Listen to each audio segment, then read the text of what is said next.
بسم الله الرحمن الرحيم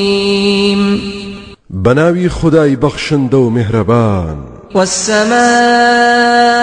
والطارق وما أدراك ما الطارق النجم الثاقب سوين بآسمان أو أسيراني بشودا دردكون جاتو تزاني طارق تيا أسيريكا بروناتشيكي تاري چي دبريت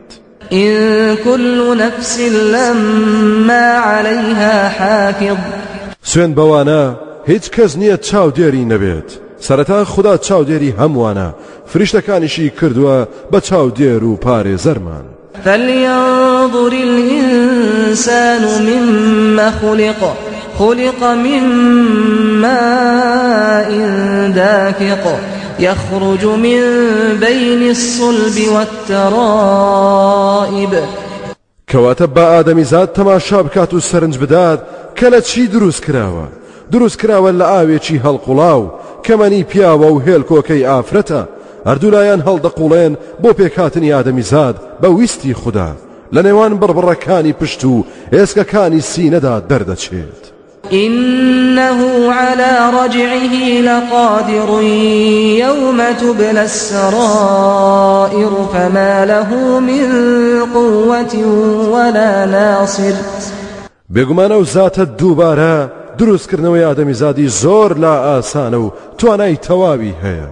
ئەو ڕۆژەی کە هەموو نهێنیەکان دەردەکەوێت و ئاشکرا دەکرێت ئادەمیزاد هیچ هێز و پشتیوانیەکی نییە والسماء ذات الرجع